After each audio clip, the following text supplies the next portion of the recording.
Hello and welcome to Stylish Chats with Creatives. Today on the podcast, I'm speaking to Jeremy Kelly, a Leeds-based photographer, and we first met in a photographic agency in Leeds last year, shooting some Christmas stuff, I believe. Yeah, I think it was maybe a year ago. Around this Yeah, time last year, probably. I feel like there was a lot of Christmas gonks and gnomes and stuff There was a lot kicking of around. Christmas, yeah. That's right, a Yeah, lot of beds and a lot of Christmas. yeah, there was a lot of beds, a lot of putting beds together actually before we even could get them on set as well. Finding beds. Putting beds Yeah. together. That's Yeah. something. Everyone thinks that our job is like so glamorous, and it really isn't. Half of it's like building stuff, isn't it? Like a Just putting bad around the IKEA studio, flat finding, pack. yeah.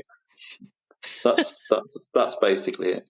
Tripping over wires, trying to Yes. find lights. I don't know. If you arrive and there's lights, it's a wonderful day.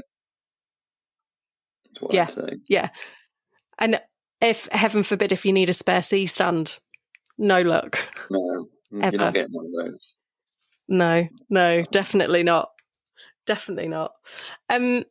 Thank you so much for coming on the show. I'm really looking forward to having a good chat to you about your photography journey, because we were just having a little preamble before I hit record, and you've actually been a full-time photographer for a while. When did you step into freelancing? Only 3 years ago. That was the pandemic, basically. So I worked at a brand house in Huddersfield. The pandemic happened. I was furloughed for, I don't know, 5-6 months, and then made redundant. So at that point, I'd been thinking about going freelance, to be fair, before that. But it's kind of, so it was the push that I needed, really. So I didn't apply for any jobs, and things just started happening, really. I've heard so many people say that the pandemic kind of pushed them in the direction they wanted to go in. It kind of just forced their hand a little bit, because sometimes you've just got to try, but if you're in the comfort of a full-time job, it's more difficult to just say fuck it and like I'll just leave. Yeah, absolutely. It was where I was. It was comfortable. It was, maybe I wasn't doing all I would like to have been doing. Maybe not as much creative control as I would like to, or having to work. How it works, working for companies, and so yeah, that's when it started. So 2021, maybe. Yeah, that makes sense. 2021, September 2021, we'll say. I think. Yeah. That makes sense. Yeah. Yeah. I feel like COVID, the initial pandemic was like 2020, and then it kind of like hung around like a bad smell for like 18 months, didn't it? Yeah, that's right. Yeah, I mean, I like the furlough. It's being paid to be at home too. So I got the lucky side of that, and I got some really long walks in, and the best summer ever, really, that weather-wise. So yeah, what a strange time. It really was. Like, it feels like it was yesterday, and yet it's like 5 years ago. Yeah, 4 years ago. three and a half, I think. Well, 3.5 since I've been freelance. So yeah, I think. yeah, that's mad, isn't it? Yeah, absolutely. That's really mad. So how do you find being freelance? Are you finding it can be quite stressful, right? Finding work and like trying to market yourself and then be like your accountant and actually shoot and everything else. Yeah, to be fair, I'm just learning all the time. Like every day is a lesson, really. I probably don't do good enough marketing. I found because I've worked at a lot of different places. I've got contacts, people I've worked with, people I've made friends with. Like the place that I was made redundant from, I did quite a lot. Well, I still do some freelance for them now as well. But I'm sure my marketing could be better. I'm sure my everything could be. I could, got a whole load to learn about being freelance. I actually pay an accountant. Although that seems a good idea, I think. Yeah. But it's every day is a school day, and no day is the same. Is what I say. Yeah, it's definitely you're so right. And I feel like I'm however many years into too many into freelancing, and I still feel like I'm learning and like putting boundaries in, or you know, learning how to ask to get paid on time, or Yeah, exactly. marketing, or you know. And I feel like the market changes as well. Like it's so different. And I feel like each week is different. Like sometimes you can post something on LinkedIn and be like, oh yeah, it's got loads of traction. I've had a few inquiries. And then you can post a very similar thing like 2 weeks later and you get nothing. Yeah. I don't know. Yeah, I'm still trying to work out. I was chatting to somebody today, and I did a job today on location. I was actually chatting to the person who booked me, and they'd said they'd had inquiries through email, but then they knew about me. So it's kind of like somebody had prompted them to book a photographer, and then they kind of knew about me, so they booked me instead. But so maybe email marketing. I should be doing more of that. I think it's underrated actually, but it's knowing who you're going to target. Things like that. LinkedIn, I don't really understand LinkedIn. I think it's social media now, personally. I think it's just the new Facebook. Instagram, I probably should have two Instagrams. I've just got one Instagram that's got a few pictures of me and then some work, so it's completely all over the place. But then, I don't know, because then Instagram seems to be demanding more like personality and people doing videos of them talking themselves. So I don't know. I don't know who's right and I don't know who's wrong. And every day is new. Yeah, I'm with you on the social media thing because, like, my work Instagram, I feel like it's been on a journey. I just used to put flurries of work up when I had Yeah, time. And then I started scheduling it out and was like, well, I can just make a reel of while I'm undressing a bed or whatever and just make a quick reel. Turns yeah, out reels are not quick to make, they're a pain. yeah, And then I was like, oh, I just thought, bugger it, I'll just make it my personality and throw some work in as well. I don't yeah. know what's right and what's wrong, to be honest with it. The No, same. some people have this beautiful aesthetic, everything the same. And I'm like, you look at it and you go, this is nice. But then I don't know. I don't know if that's me. It's not really me, to be fair. I'm not a beautiful aesthetic. So I just have to, you just have to look at it and go, well, I do a lot of different things. Well, yeah, that's it as well. Like, you were saying to me, you shoot a bit of food, a bit of interiors, fashion. Like, your Hmm. background's so broad. Like, Yeah. how do you pigeonhole that all? You can't really, can you? No, I think I can talk to people about who I've worked for. I can drop names. Um, you know, big national clients or big companies. So I think that's got a little bit of gravitas. But Yeah, I don't know. Yeah, yeah. It's a really like it's really challenging. I think being a freelancer, freelance creative in this climate as well. It's kind of because social media, where we kind of all do our marketing, is so wild at the moment. yeah, Like, who thought like 10 years ago that people would be Instagram content creators and yeah. Well, everything else, you know? in a lot of ways, though, I was worried. I think a lot of photographers were worried about Instagram when it first came out. It's going to take our job, but all I'm finding is it's just creating more and more work, especially people wanting videos.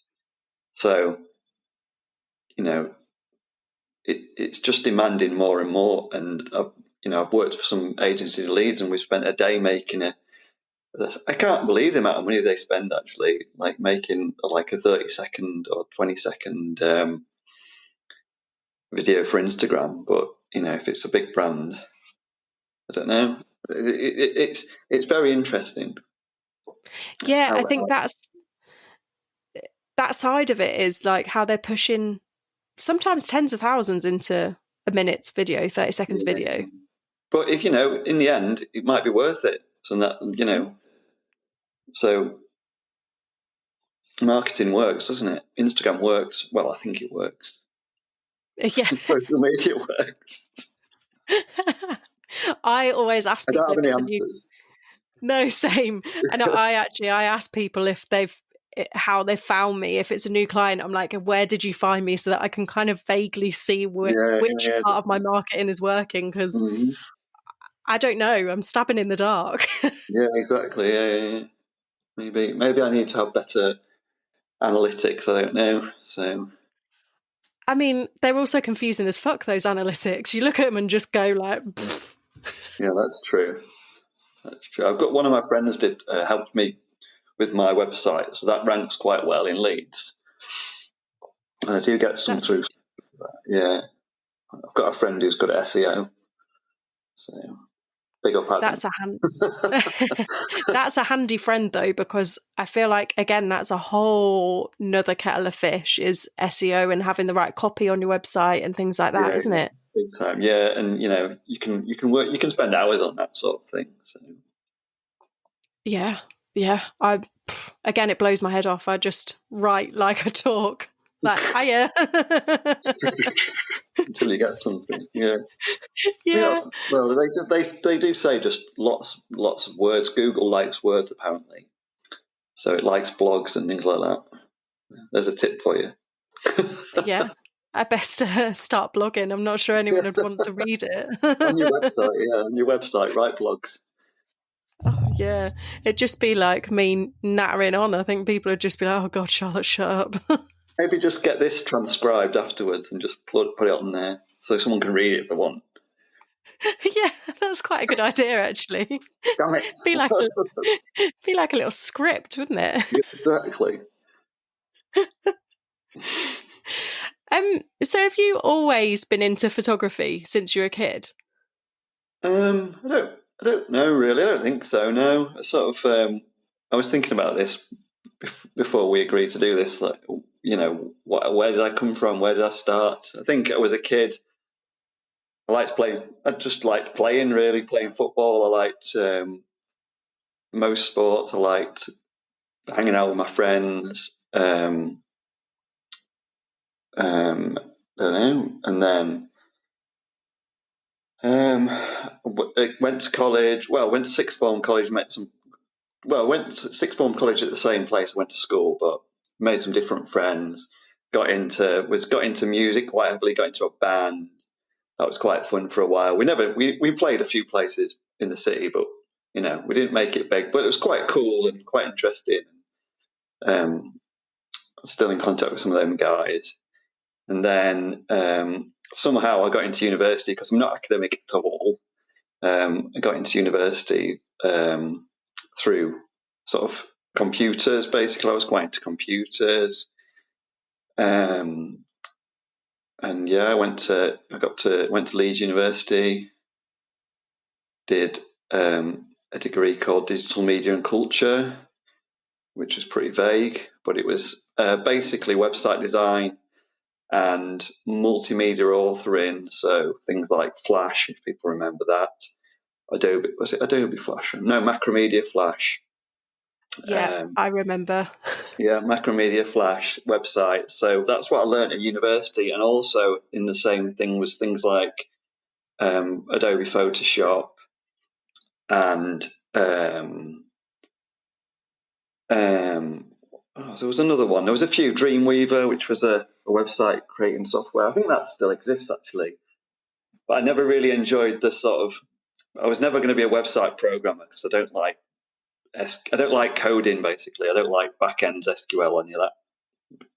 I never understood it, so I kind of liked the front end using Photoshop to draw up websites. How is it? It was done really basic in HTML, basically, and then you'd make a frame and then put the pictures into the box.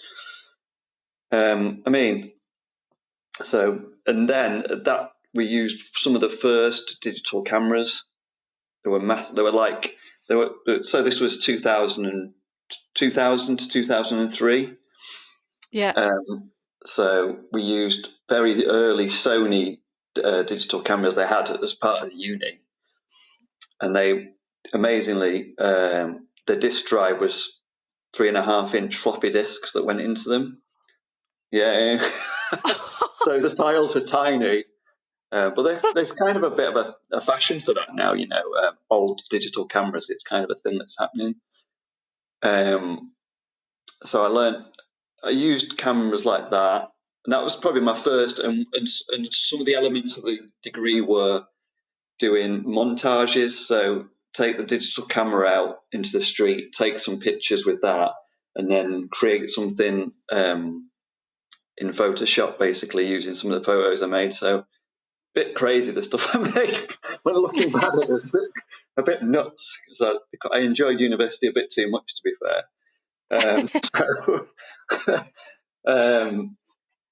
So that was good.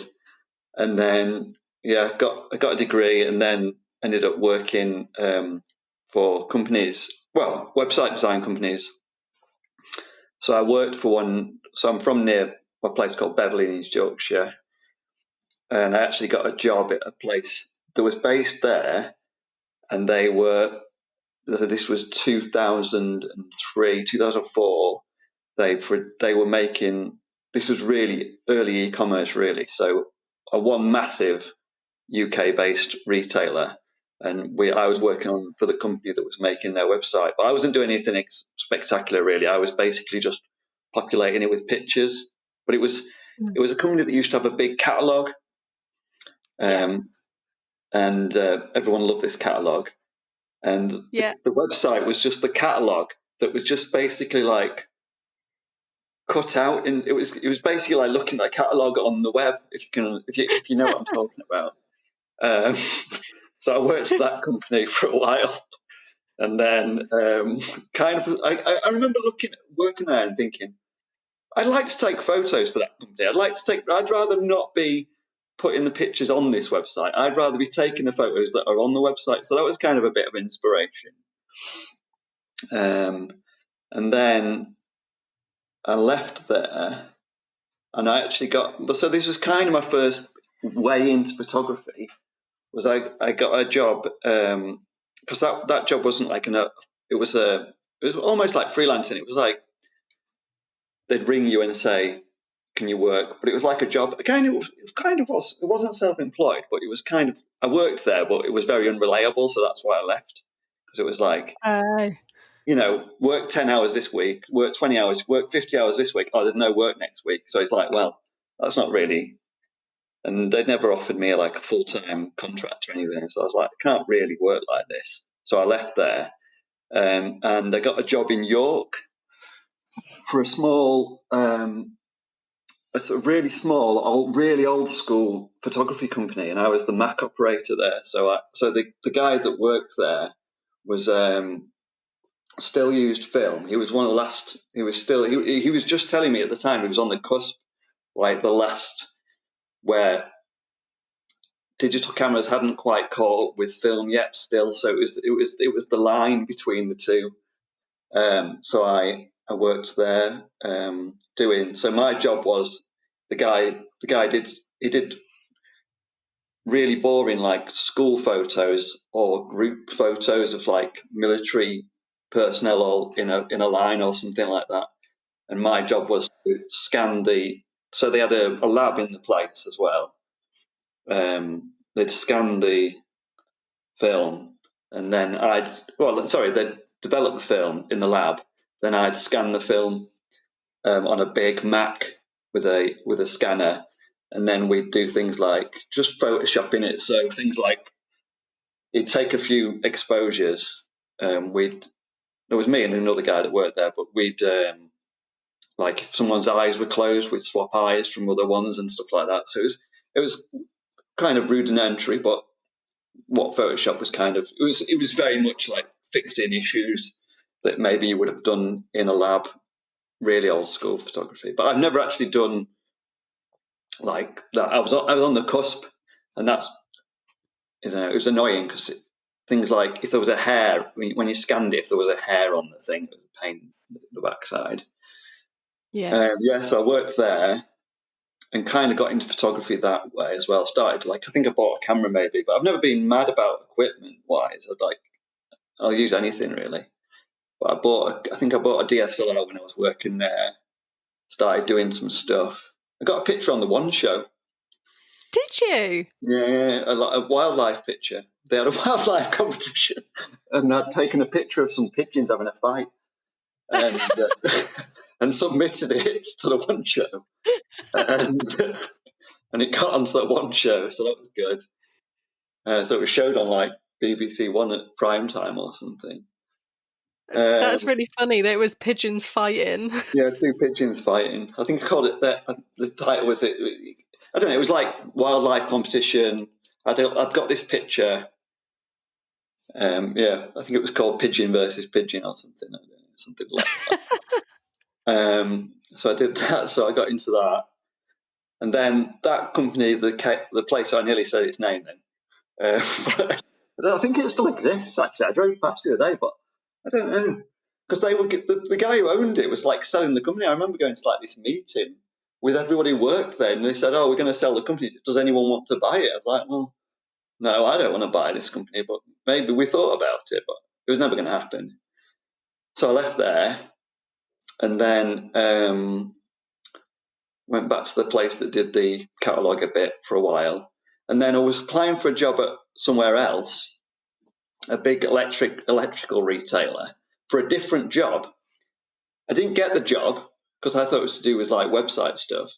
But then about 2 weeks later, when I'd got another job at a company that made school websites, I feel like I missed something out here. I went to Doncaster for a while, but that was a dark stage. And then what happened? So I applied for this job, and I didn't get the job that I'd applied for, but then about 2 weeks, about a month, I don't know, an amount of time later, in that interim time, I'd got another job in Keighley for a company that make websites. And then this guy who interviewed me for this job in the place that I'd not got the job rang me and said, he said to me, "You did photography, didn't you?" And I said, "Oh, yeah, I've done a bit." He was like, "We need a photographer. Do you want to come and work for us?" So I was like, I had to make this decision at this point in my life. It was like, do I carry on doing websites, being a website designer, which I don't like programming, so I had issues, you know what I mean, as a career path. It was either, do you want to be a website designer or do you want to be a photographer? So I got this job taking pictures of things like TV screens and MP3 players. Do you remember those? And Yes. Small. They were one of the biggest dealers of MP3 players. But we did some mad stuff. They sold all sorts of weird stuff. We did trampolines. I remember I went with the boss of the company. We went to the park where it was and built a trampoline in the middle of the park and just. I don't know, it was quite good fun. It was kind of ridiculous. Some of the stuff they sold, it was like remote control cars. It was funny. So I was there for Yeah. about 2 years. So that's how I got into photography, really. To cut it short. Yeah, it's almost like you hit a crossroads and you're like, well, which do I prefer? Yeah, big time. Yeah. And it was, you know, if that phone call hadn't happened, I probably wouldn't be where I am now. Definitely not. No. Yeah, and I could have, you know, funny enough, I've got a really good from that little period of time when I was working at a place. I made a friend with a guy called Alex, who's a really, really good website designer. And he lives in Switzerland now, and I'm like, maybe I made the wrong decision, but he's a good programmer, so you know, like, Yeah. I go skiing with him, so you know what I mean. Yeah. I think you're right though. You hit a point because at GCSE I got like an A in graphic design, so Photoshop was just coming into Exactly, yeah. play at that time, and I was like, oh, I don't really want to do that. I want to do it like the traditional way and like draw stuff properly, and you know, and got an A in it, got a D in art, and then was like, now I'm going to go and do art. And like, Yeah, I remember the college ringing me and being like, are you sure you want to follow the art route? Because, you know, your graphic design's really good. And I just did stuff with my hands the whole time, saw all these yeah. graphic designers.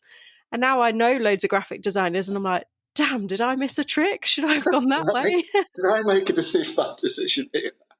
But I don't. Yeah. Well, I don't regret anything really. But I sometimes think, I don't know.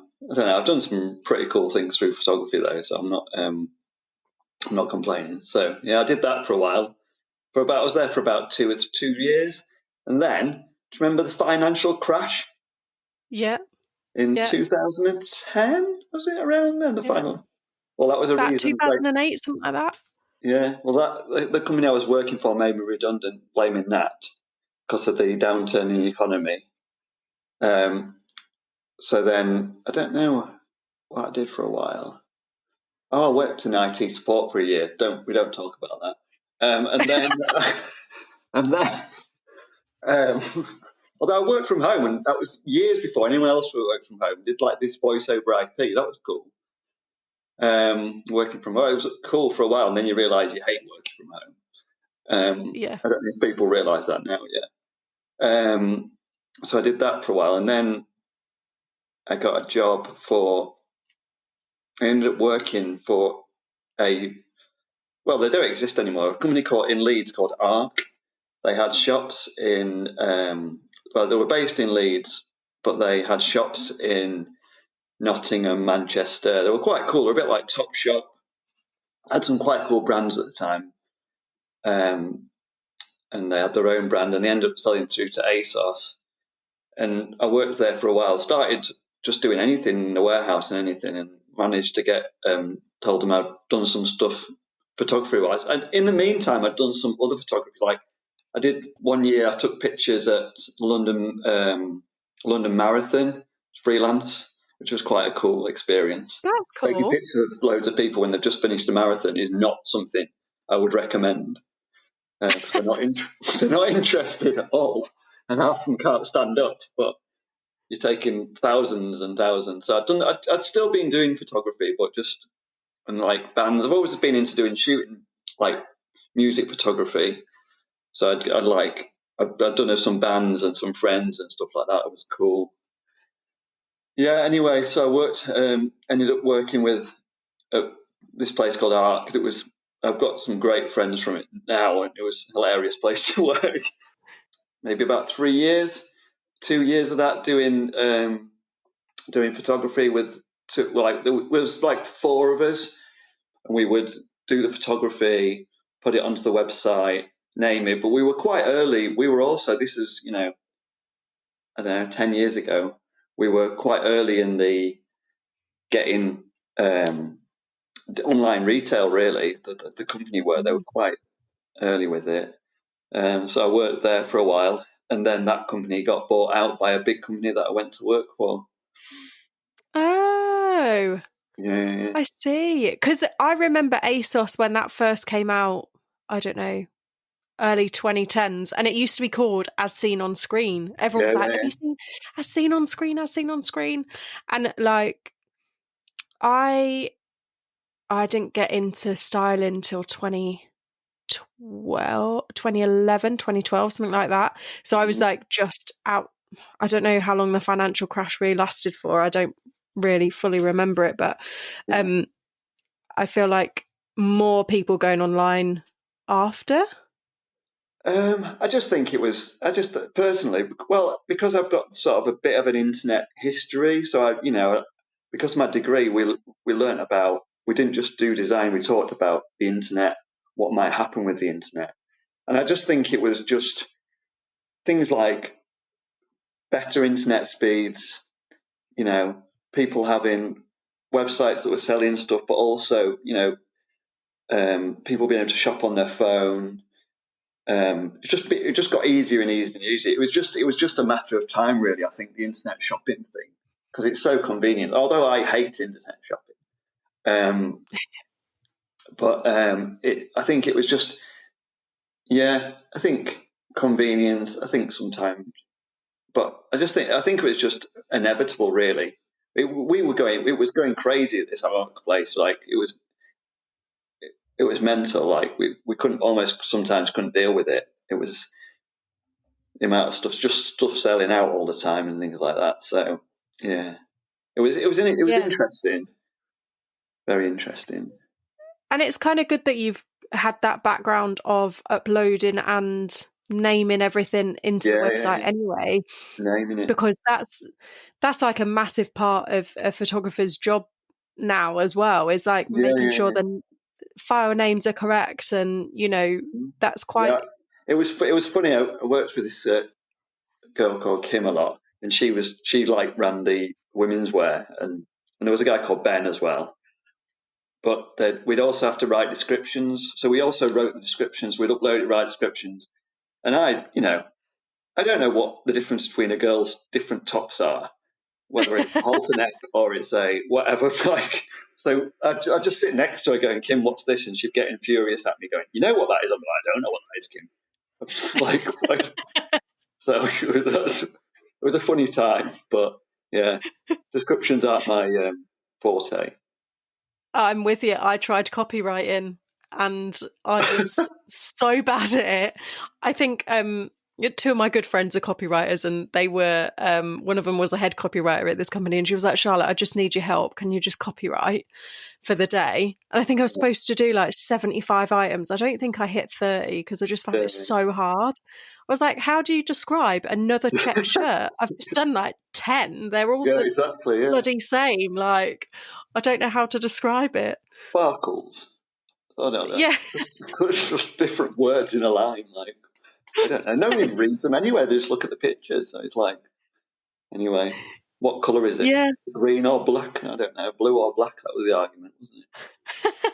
Oh, yeah. Was that like a horrible dress that was like beige and cream or blue and black? That was weird.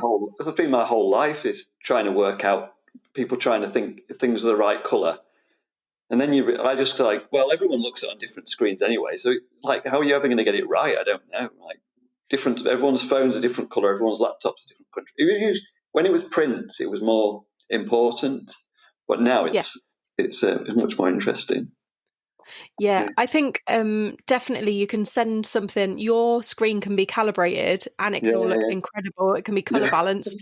You send it to the client and they look at it through like Teams and it's compressed to fuck and it looks through WhatsApp usually. That's what yeah. And then they go, the colours look a bit off. And you're like, well, duh. Mm-hmm. Someone's taken a picture of the screen and sent it via WhatsApp. Yeah, that's the life. Yeah. Oh, God, yeah, that's the worst. And then trying to explain that to people who don't get colour calibration is difficult as well, I think. Yeah, exactly. But it's all fun. Yeah. So you've done an awful lot of fashion then in your career. That's quite a lot of fashion and e-com. Yeah, well, I suppose ARC, and then the massive Manchester-based sports retailer. I was there for 4 years. Well, 3.5, 4 years. And then I actually left there and went to another. Basically, I was driving to Manchester every day from Leeds. I did it for 3.5 years, and it was either move to Manchester or get a job nearer to home, really. So, although I had a really good time, did some crazy stuff, met some pretty famous people, took some photos of some pretty famous people, went on some pretty cool trips, but it was just I needed a change. So I went to another West Yorkshire-based sort of retailer, fashion, like a brand really, I went to work for a while. But that kind of backfired on me because I realised that on my own I can't achieve what a whole studio can. So it's like, so that was a valuable lesson. But I don't know, it was a fun lesson. And then I went freelance for a while. And did some good stuff. I did some music photography, so that's when I ended up getting a picture in Rolling Stone. Oh, that's cool. Yeah, that was a bit of an achievement I always wanted to achieve. I was like, yes, that day that happened, I couldn't believe it. I was like, what? So I was just working. Cool. Yeah, I was working for an agency, a picture agency, basically. managed to get myself a freelance main stage pass for Leeds Festival, and went there for 3 days, took photos for 2 days, drank for one day, and then uploaded the pictures at the end of the weekend. And then some of them sold. Well, one of them sold really well, to be fair, and that's the one that went into Rolling Stone. Yeah, so it's still there. It's on their website. Who was it of? A guy from Fallout Boy, a guy called Patrick Stump. Yeah, the lead singer of Oh, Fallout Boy. nice. Yeah. If you Google Patrick Stump Fallout Boy, pretty much it'll be the picture that comes up first. Oh, nice. So that was How quite did you? cool.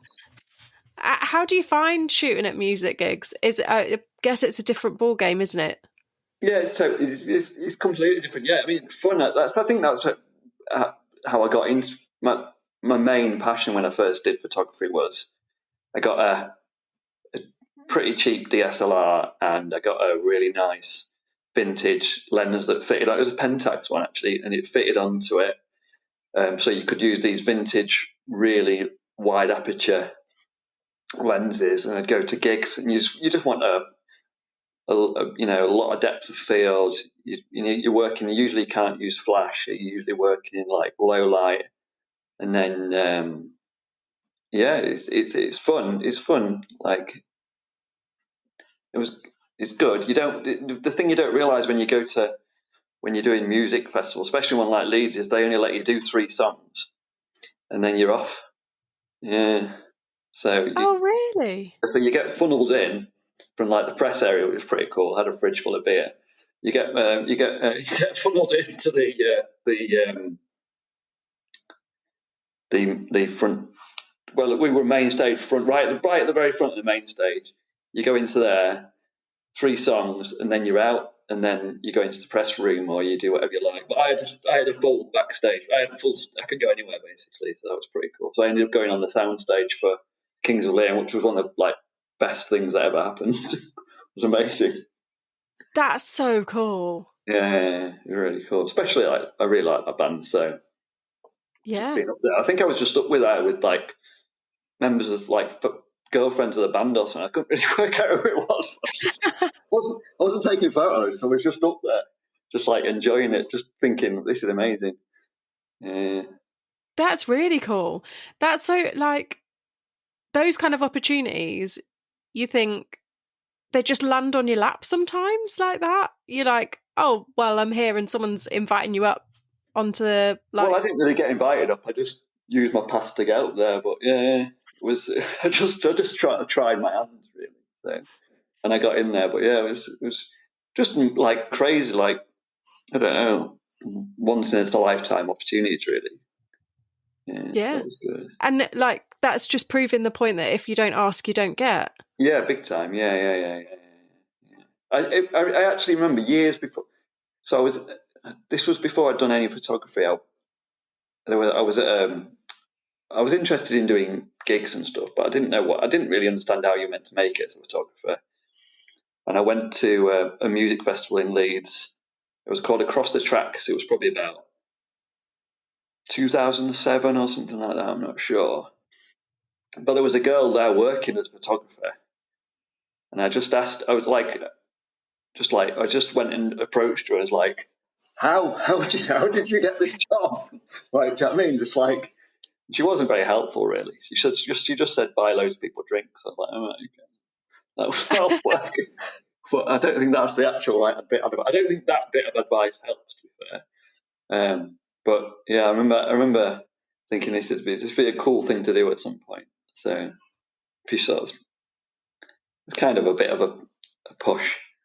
Yeah, doing bands, and then it was just friends' bands. I just knew quite a lot of people who were in bands at the time, so I took pictures of them.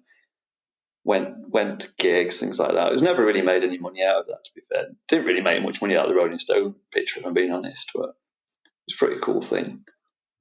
Yeah, I was just going to say, like, sometimes it's not about necessarily making money. Sometimes it's about the experience and what Yeah, you gain exactly. from that Yeah, experience. and just Like, yeah, things don't always it's not as clear as you think it is. Do you know what I mean? It's never as it's more subtle, really, I think. Yeah, I agree with you. And I think sometimes stuff lands on you. Sometimes stuff lands on your lap. Sometimes you just have to ask and see what happens. Yeah. And then sometimes I don't remember where I was going with this. My brain's just done a brain fart. But I feel like sometimes you just have to go for it and go, fuck it, I'm just going to try it and see what happens. Yeah, big time. Yeah. That's that's a pretty good lesson. Yeah. Would you say that picture in the Rolling Stone is a career highlight? Music wise, definitely. Music wise, 100%. I've got some other pictures in other places or other celebrities and stuff. So like, it's pretty cool. Just mad situations to be in, or like work wise. Yeah, Yeah. but yeah, Yeah. definitely music wise. Yeah, I'd like to get some. I always think about just I don't know. I've since then I've applied for tickets for like press passes for stuff, and sometimes they're not coming through, or it depends who's promoting the festival or something. But you've just got to message people. I find that's just ask. Yeah. Because you never know. You might be like in front of somebody else that you really admire that you can take some shots of. And even at the end of the day, even if you've got them for yourself and you don't sell them, you've still done something and pushed yourself out there. Yeah, like there's a funny story. So whilst I was working for this big sports retailer, there was I ended up it was an event run by them to launch a trainer, an Adidas trainer, and I ended up on an open top double decker bus with like Stormzy and a load of other like really like just like it was just mad. It was just mad. It was me and the guy called Kyle who was worked with at the time, and I think we were both just there going, "This is nuts." And then we ended up going. So we got took around London. It was all properly set up. We were taking the photos for social media and for all the PR and everything. So it was, we were meant to be there. It wasn't just like we kind of knew it was happening, but then the whole thing, then just more and more famous people kept getting on, and then it ended up that we ended up a secret gig in the the postal railway tube in under London, with like Stormzy and like about 50 members of the public, and like crazy things. And then another one happened with them. I ended up Anthony Joshua training session, like a sparring session in Sheffield, and it was just me and a couple of the press photographers just taking pictures of him before he was doing a big fight. I was mad. Actually, he shook my hand. There's a funny video going around a bit somewhere because I wasn't expecting that to happen. So there was that there. And then the stuff I've done for Sneaker Freak more recently is quite cool, I think. Met some very interesting people with that. Yeah. I think this is it. Like when we're doing our jobs, there's some things that are really boring, like shooting trampolines or like styling tents or whatever. Trampolines was all right. Yeah. And then you end up on a bus that you end up at a secret gig, and then you end up shaking Anthony Joshua's hand. Like, what? Yeah. That's crazy. Yeah. Well, it was meant to be happening, but just mind blown a little bit. I'm just thinking, I didn't really ever expect this. I mean, I don't really make many plans, so apart from that, I knew I was meant to be there to take photos, but just, it was cool. Anything else? Yeah. Yeah. It sounds really cool. I think you've reminded me of a shoot I did with a friend for Man U, and a couple of the footballers were really lovely, like wanted to know about like your family. They wanted to know like everything. Mm-hmm. And then one of them, I shan't name names, but he said to me, "I'm going to take this kit," and it was unreleased kit. And I was Right. like, I'm really sorry you can't take the kit. And he was like, but I'm so and so. And I went, you still can't take the kit. And he went, yeah, but I can. And I was like, no, you can't. And then when I relayed this to my other half's old friend was really football mad. And he went, you told so and so off because they're trying to steal kit. And I was like, yeah, because I'd end up in loads of shit. And I was on like, I don't know, compared to his wages, like 50p. I Yeah, was like, I can't be in trouble for this. And it's just these, some that are so lovely. And then some, I had another one wipe his nose on the clothes, right. like while we were shooting. I was like, you could ask for a tissue. That's, I do have them in my kit. Like, just some celebrities are bonkers, I think. Yeah. I've not And had, then some are really, really lovely. I've not really had a bad experience, but it was just sometimes I'm just like, this is crazy. Just this is crazy. Mm, That's all I can. Yeah. yeah. It's wild how much of a roller coaster our job can be. Oh yeah, big time. Yeah, yeah, yeah. Yeah, Like, ups and downs, big time. yeah. And then you ride off that like up for ages and you're like, Jesus, did that happen to me? Like, silly old Charlotte. What? Mm, And then you come back with a crash bang wallop, like trying to style some sort of gladiator sandal, yeah, exactly. on a Some tabletop. nice steady studio stuff. I'm like, this is nice. Yeah. Yeah. The calm. You couldn't do it every day. I don't think. I don't think anyone could do that mad stuff every day. I think you need the calm as No, well. yeah. I don't know how like press photographers do it all the time. They're Uh, like yeah, I tearing met about. some when I was doing the Leeds Festival thing. I met some press photographers and I was like trying to talk to them, but they weren't being very helpful, really. To be fair, but Mm, I was just kind of observing them as well, the way they were working. So they were very much turn up, take the laptop with them, do the shots, immediately go into the press tent, send the pictures. Do you know what I mean? It was yeah. like, and it was literally take the shot, send the pictures. They weren't worrying too. They might have been sending them to a picture desk, I don't know, or they might have been sending them to a. But it was sometimes I think that's a really good lesson that I've learned everywhere. It's just get stuff out. Yeah. Don't worry Yeah. about it too much. Yeah. Because I think, I don't know about you, I can get stuck in kind of like a perfectionism cycle. And actually, sometimes that is then to my own detriment. Yeah, exactly. Yeah, yeah. Look, I think that's one of my most valuable lessons for some of the people I've worked for is you've just got to get something. I mean, it's pressure, and I can feel the pressure. I quite thrive in those situations, but you know, get the shot, get the shot, Yeah.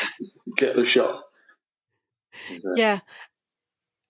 And I think sometimes it's getting it to brief is sometimes you want to do like loads more, but actually the time pressure is that you don't have time to. Yeah, exactly. Yeah, yeah, yeah. That's in some ways the worst thing about the pressure wise, photography wise, can be horrible. Like the just having to achieve something in that amount of time, and you're like, oh, what's going to happen here?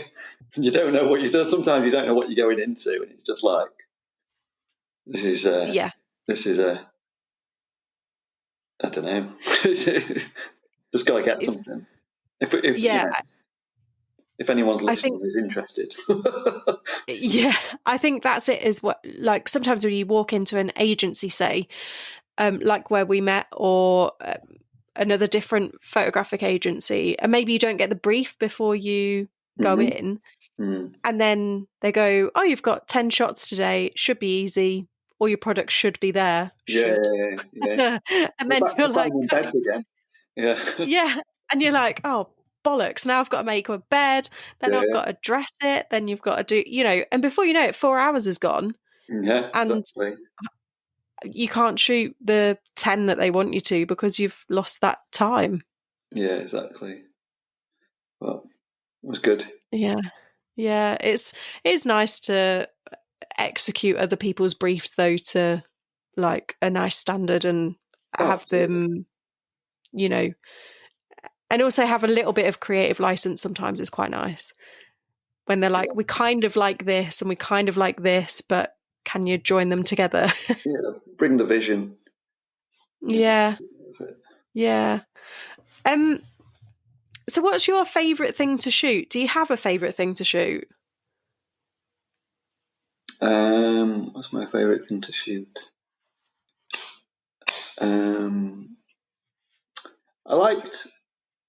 I used to quite like shooting e-commerce models. That was always fun. But it can get a little bit monotonous, I suppose. I like shooting on location with people. I just like to be able to have some creative input, really, into it. So I like shooting for brands, I suppose. I'm not, it doesn't matter. It doesn't matter so much what the product is. I like trying to help them achieve more. Yeah. Yeah, I mean, like I think that's what push up to talk about ideas,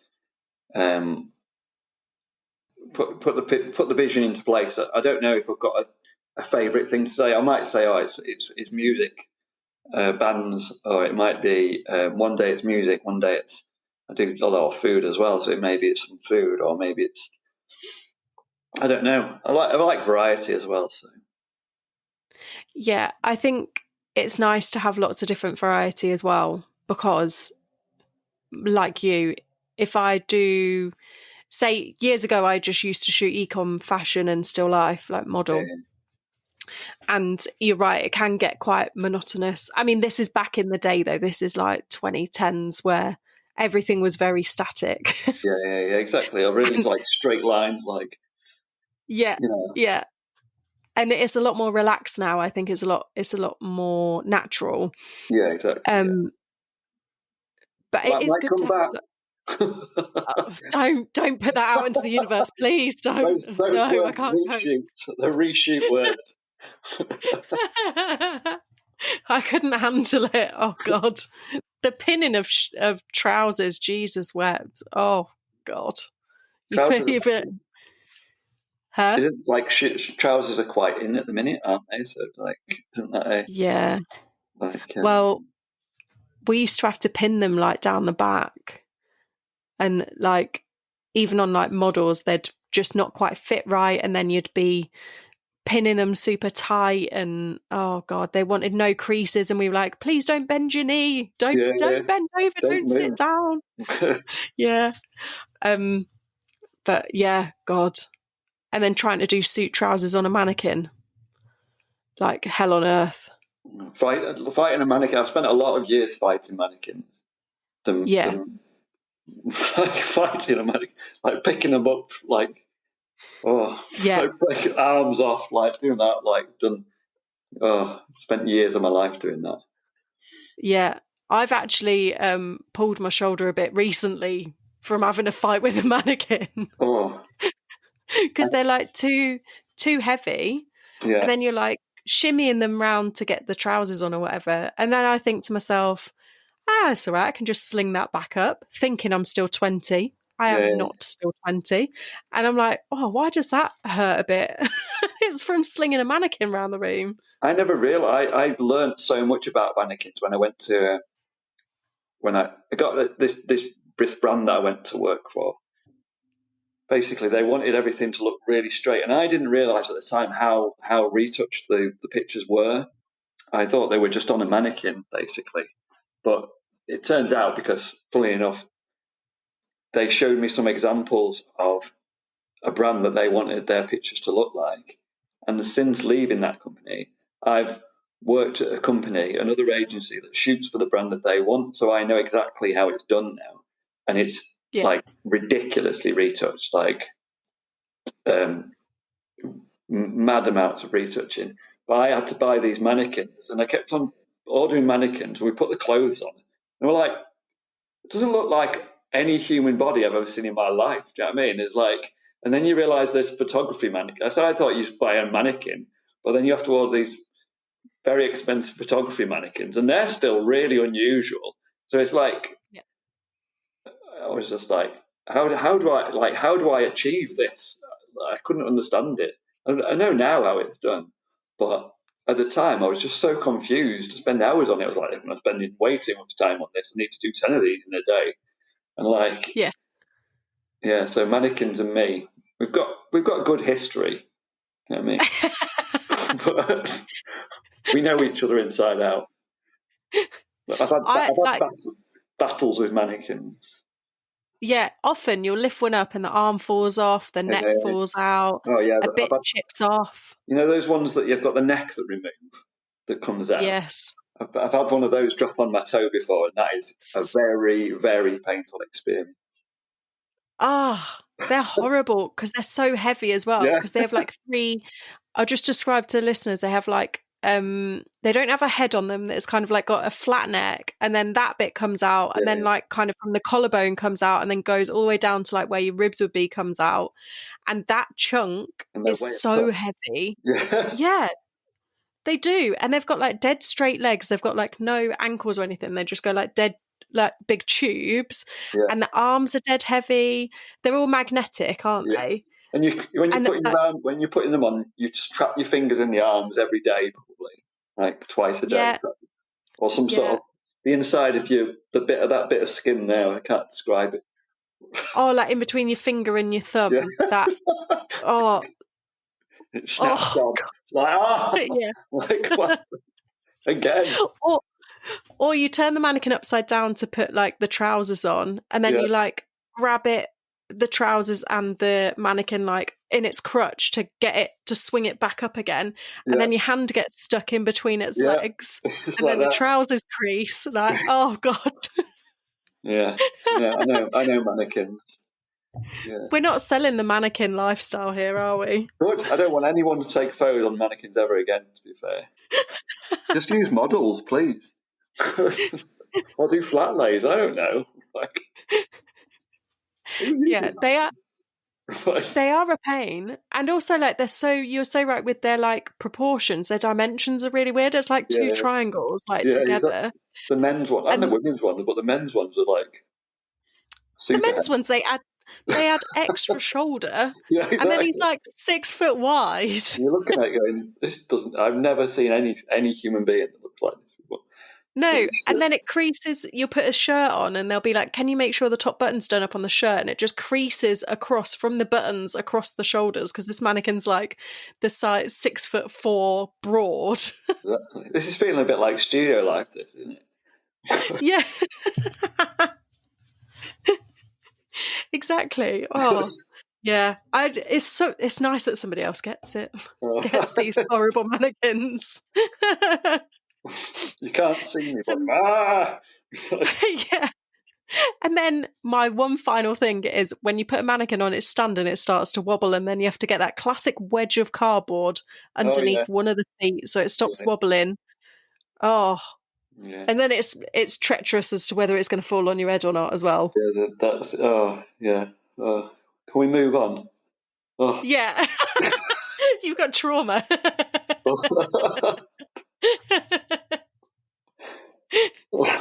Well, I will move on to our last question. Okay. What inspires you?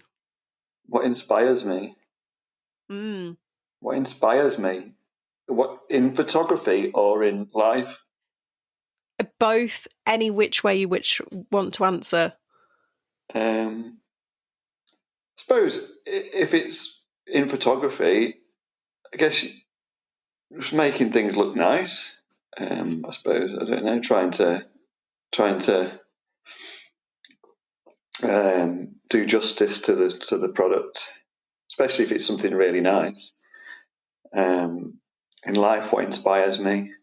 I don't know. Try and be happy.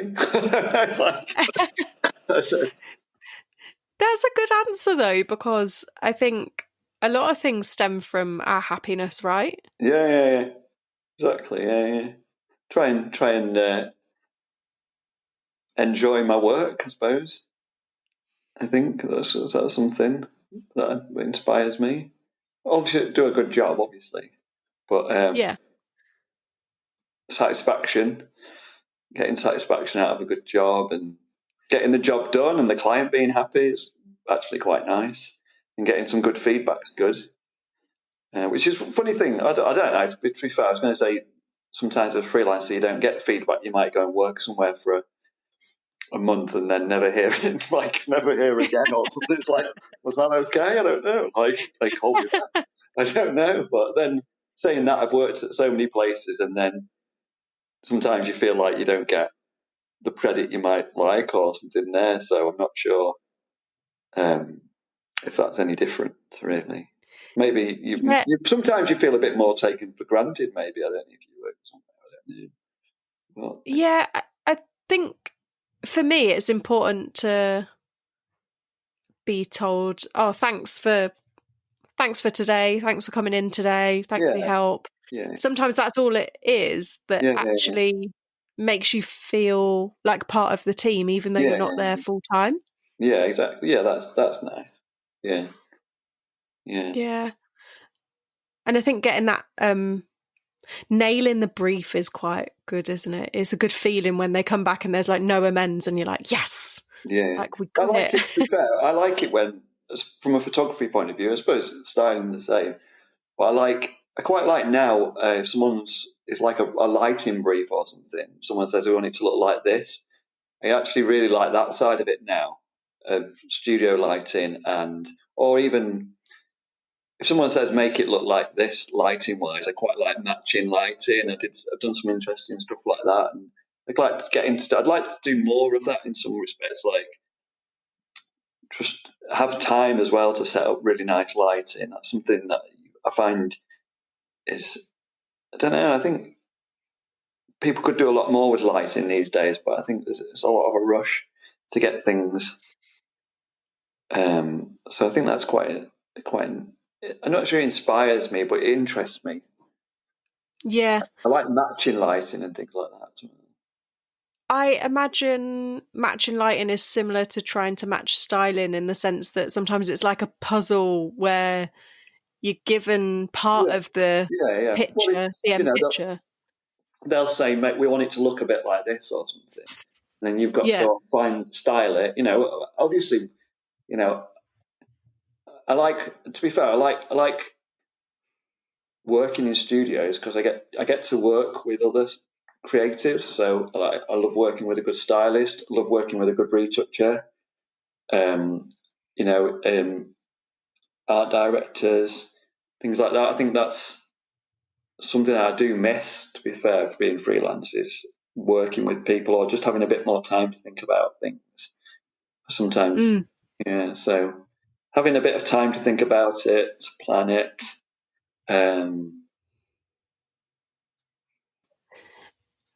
I think that collaboration is really nice, but sometimes as a freelancer, you are expected to come in running because they've already done all the collaborations often, and you're just given like the final. Can you shoot this, please? Yeah. And that's what from because I worked in a lot of big studios with big teams of other photographers and stuff. Just that, like talking about ideas, talking about sharing ideas. I think I did enjoy that, but it was also, in the end, it's just working with people you like working with, though, isn't it? So you're not in the studio. You're not necessarily going to get on with every other person in there, are you? So I suppose, yeah. No, and I think that's another good part about being freelance is you can kind of pick and choose where you enjoy working the most. Yeah, a little bit. Yeah, but I don't know. Like I say, I'm still learning. I'm still learning. Keep learning is what inspires me to keep learning, I think. Yeah. Well, I don't think that's a bad answer either, because I think we're always learning and evolving, right? Yeah, big time. And I'd never claim. Sometimes it's been being in the right place, right time. Sometimes it's been knowing them, meeting the right people, something else happening in the future. So just but I've worked with some really good people, loads of really good people. So that's my other. Just keep learning always. You're never the finished article. No, never. And I think like the only way to evolve and to expand your own knowledge is to learn. I think as soon the funny thing is, I look at some of the shots that I told you about, and look at them now, and I think there's big issues with that photo. Do you know what I mean? Like, so don't, learn, look at what you've done, think about it. But sometimes, that might not have happened though. So it's, it's strange. What some people like is not what you like necessarily as well, is it? Yeah, it's so open to perception. Each of, what's the saying? The beauty's in the eye of the beholder. Yeah. Because I think everybody's just got such a different opinion on stuff. And like you might work with a stylist that you don't gel with, or you might work with an art director who's got a different vision to what it might be written or like visually mood boarded. And then you take that idea and they take the idea and it's completely different. Mm-hmm. Yeah. But yeah, I think constantly evolving is something that it's a good thing for us to constantly learn and learn new skills, and also to reflect back on your old stuff and go have a little giggle and be like, bloody hell. Just like, exactly. And just, it's memories, isn't it? That's photography in some ways. So, even, you look at a picture and I think about where I was, what was going on when I took that picture, and how I might, you can't go back in time, but if you could go back in time, what you might change about it or what you might do different. I don't think I'd change any of them, to be fair, like the way they happen. But at the same time, I look at them and I go, oh, that shadow is not good. You know what I mean? It's like, you can look it up. But yeah.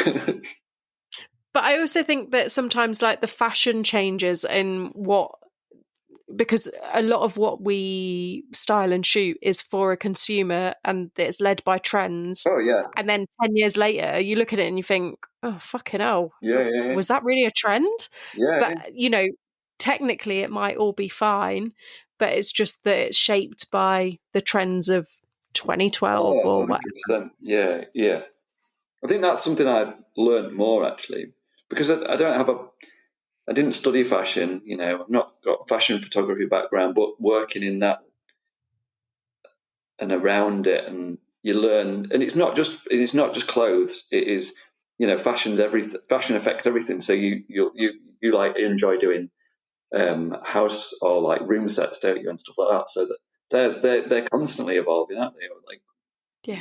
So that's your skill in some respects, is to know what's current with that. Yeah, and you can so easily get out of the loop with it. Yeah. If you're not like fully immersed in it, or I've not done an interiors job for ages, I'm like, oh God, I need to go and do a bit of research before I go into it, because you just forget. But I think it's getting faster as well, though. Like, especially social media, I think. That's the funny thing, is like how fast things change, or what is on trend, and how anyone knows what's on trend or something like that. So, who are the trend makers nowadays? I don't know. That's what I was just going to say to you, because I have no bloody idea. Yeah, exactly. No idea. Yeah. I mean, it could be, I don't know, 1,000 content creators, or it could be an old school interior designer. I think it flips and flops between the two all the time. Mm-hmm. Yeah. Well, thank you so much for coming on the podcast and having a good old gas with me. It's so lovely to see you and to hear your journey. And it's finished. You're still going. Yeah, still. Hopefully you're only a portion of the way through. Yeah, hopefully. Yeah. Thank you for listening to this week's episode. I hope you enjoyed it. please rate, follow and share, as it really helps this little podcast out. And if you have found value in the podcast and you have the means to, I do have a Buy Me a Coffee link in the show notes. This will help keep the podcast going. Join me next week for another fantastic guest. Bye!